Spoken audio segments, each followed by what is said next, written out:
Le continent africain, future puissance économique mondiale. Au vu de la croissance et de la démographie, certains analystes en sont sûrs.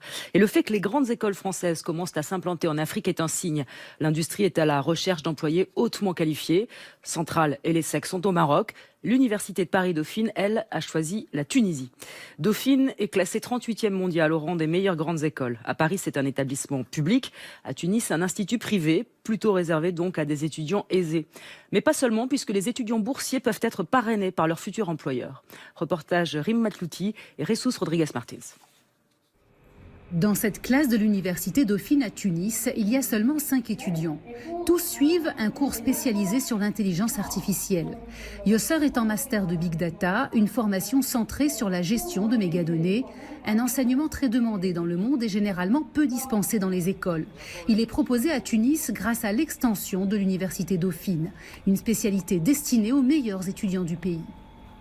Les étudiants tunisiens, ils ont tendance à aller en France pour faire des masters ou des grandes écoles d'ingénierie, etc. Ce qui est bien, c'est que maintenant, tout est là, c'est beaucoup moins cher.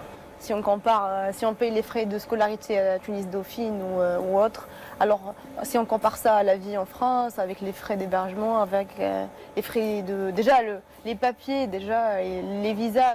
L'Université Dauphine de Tunis est payante, mais reste intransigeante sur l'excellence des étudiants pour garantir un haut niveau de compétences aux entreprises partenaires qui demandent ces spécialités.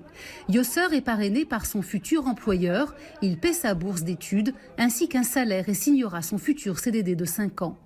Ils ne trouveront pas ce genre d'étudiants aussi bien formés avec un diplôme aussi prestigieux que Dauphine. J'ai un poste qui m'attend, donc j'ai une vision très claire de mon futur. Ali, lui, n'a pas été parrainé par une entreprise, mais il a pu choisir son employeur et négocier son salaire. Il est actuaire, l'un des rares spécialistes des statistiques pour assurance. Diplômé de Dauphine, Ali veut rester en Tunisie. C'est plus facile de paraître dans un environnement où il n'y a pas beaucoup de concurrence, où c'est presque désert, où on peut vraiment se donner à fond et à travailler. Alors qu'en France, le métier il est plus ancien, beaucoup plus développé. Et les actuaires, ils font des tâches spécifiques.